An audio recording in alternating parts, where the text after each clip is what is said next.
Sa isang mundong puno ng pagkakaiba-iba, madalas tayong humahanga sa mga taong nasa matataas sa posisyon, mga negosyante, politiko at leader ng lipunan. Ngunit paano kung ang tunay na bayani ay hindi nakasuot ng Amerikana o nakaupo sa isang marangyang opisina?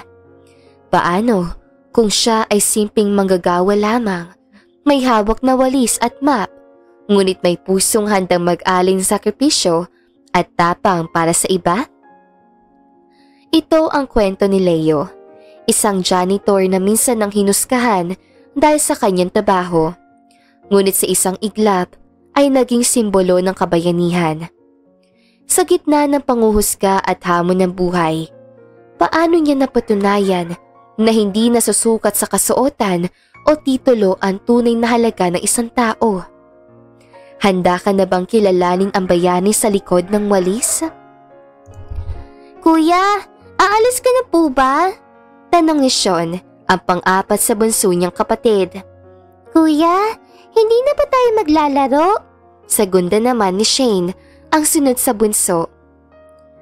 Kuya, wika ni Lionel. Kuya, tawag rin ni Chantal, ang pangatlo. Kuya, mag-iingat ka ha? At huli, wika ni Drake, ang panglima sa bunso. Pangungulit ng mga maliliit na kapatid ni Leo. 1 taon lamang ang agwat ng mga ito, kaya naman iisa lamang ang ugali at kilos sa mga ito. Bagamat malaki ang pamilya ni Lionel at sunod-sunod ang kanyang kapatid, ay hindi niya magawang masisi ang kanyang ina. Talagang puno ng pagmamahalan ang mga ito at dati naman na maayos pa ang pamumuhay nila at wala pang mga sakit, ay sunod sa luho ang mga ito sa kanyang magulang. Bawat anak ay pinagdasal din sa Diyos na makuha kahit na sunod-sunod ang mga ito. Ito na lang rin ang naging tanging inspirasyon ni Leo para magpatuloy sa buhay at hindi daingin ang mga masasakit na salita ng mga katrabaho at mapanghusgang mata ng tao. Kuya, hindi na ba tayo maglalaro? Wika ng kanyang bunsong kapatid na si Lionel. Magtatrabaho na si Kuya, wika ni Leo sa mahinahon na boses at hinawakan ang buhok ng kapatid. Inosenteng-inosente ang mga ito, kaya naman napagpasya ni Leo na magsumikap para sa mga ito. Ano po yung trabaho? Kuryosong tanong naman ni Lionel sa kapatid. Magwawalis pa si Kuya sa ibang lugar. Pagpapaliwanag ni Lionel na may kasama pang aksyon. Nanonood naman ng iba niyang kapatid sa kanilang upuan na tila mga isda na walang muwang sa kanilang paligid. Bakit hindi na lang po dito, Kuya Leo? Tanong naman ni Charmaine, ang sunod sa bunso. Kasi po, para magkapera si Kuya. Gusto niyo ba ng barya? Panguuto ni Leo sa mga ito. Barya! Sabay-sabay na wika ng mga ito.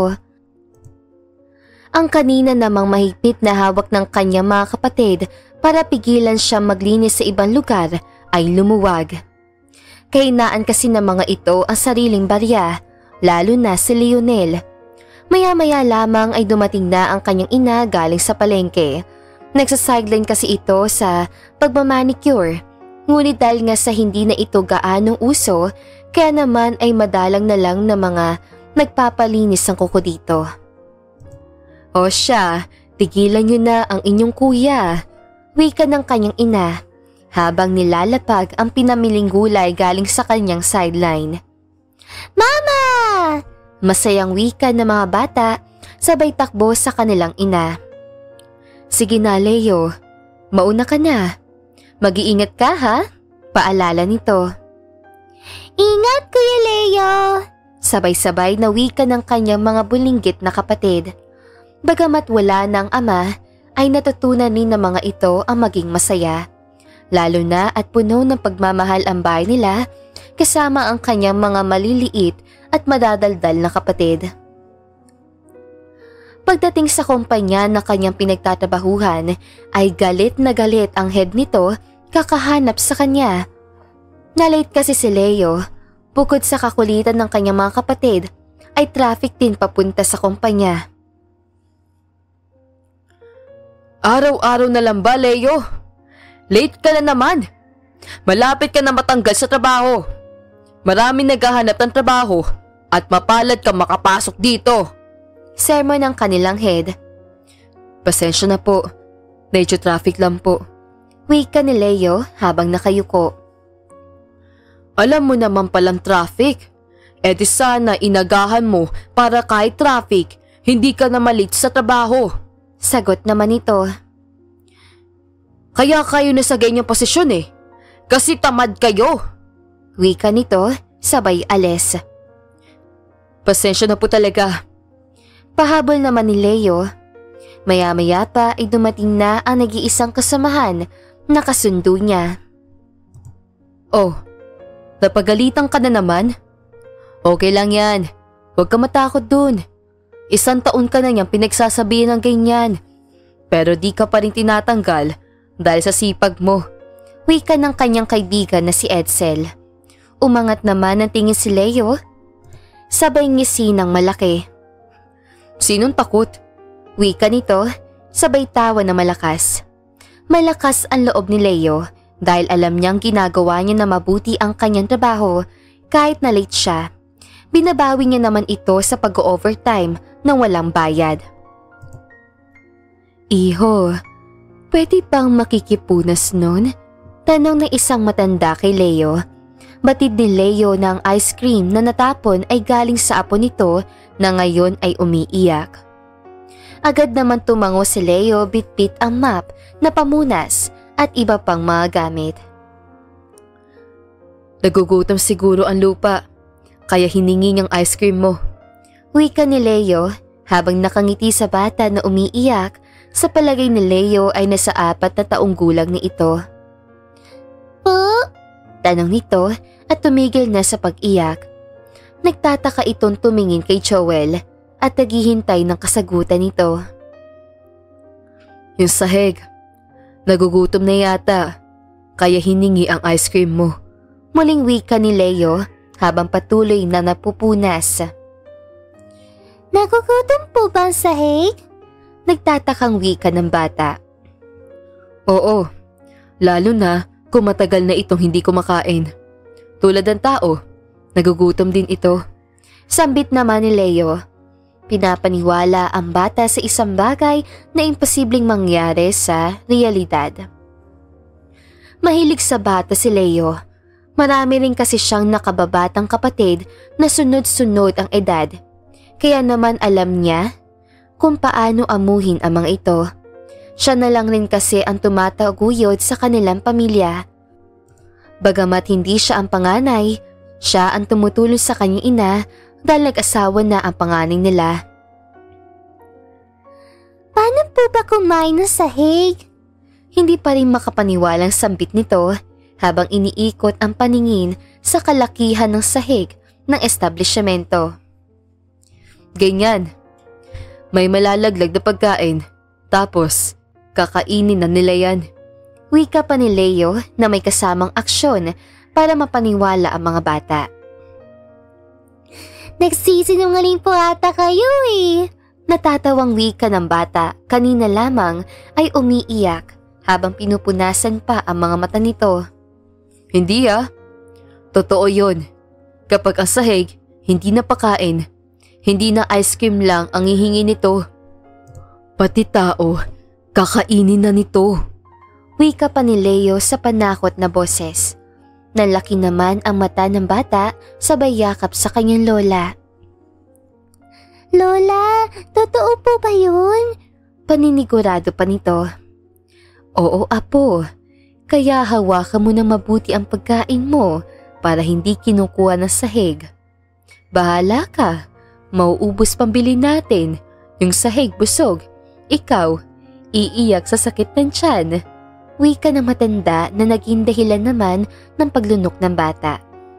Bago pa man umalis ang mga ito ay nagpasalamat ng matanda dahil pinatahan ni Leo ang apo niyang hindi natigil sa kakangawa dahil sa ice cream. Nagpatuloy sa paglilinis ang sahig si Leo. Tumitigil lamang ito saglit para magpunas ng pawis at magpahinga. Tinatanaw din nito ang layo na ng narating ng kanyang pagmamap at pagwawalis.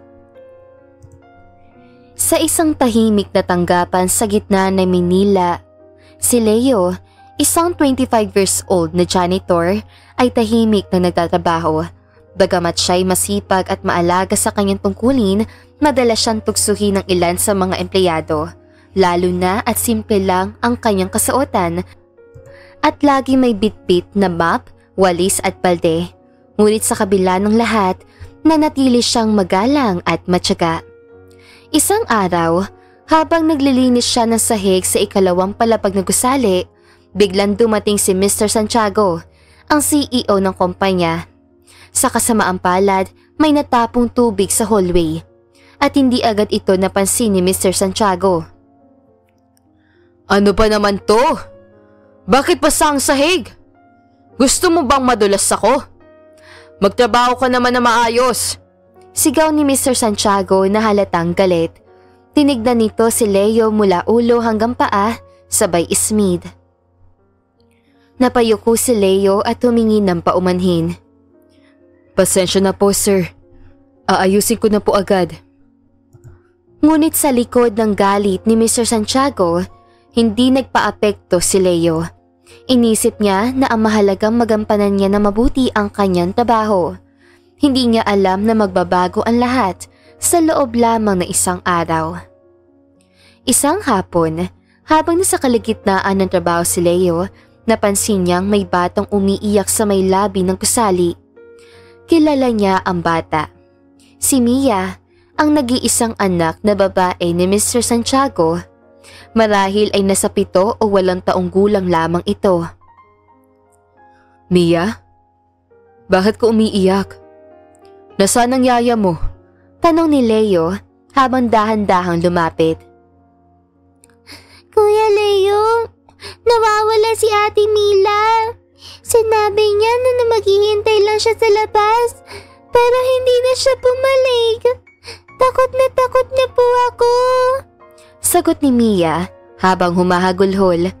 Agad na kinuha ni Leo ang telepono at sinubukan tawagan ang reception. Ngunit bago pa man siya makatapos, may napansin siyang kakaiba sa paligid. May 2 lalaki mukhang kahina-hinala sa labas ng gusali. Isang lalaki ang biglang lumapit kay Mia at sinabing, "Halika, Iha. Alam ko kung nasaan ang yaya mo." Dahil sa bilis sa pangyayari, nagduda si Leo. Agad niyang hinila si Mia pabalik. Pasensya na po, pero hindi namin kayo kilala. Mia, sumama ka sa akin.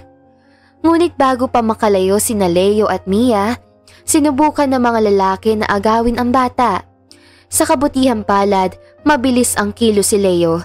Tinulak niya ang mga lalaki at mabilis na tumakbo papunta sa fire exit. Hindi niya alintana ang mabigat na buhati si Mia.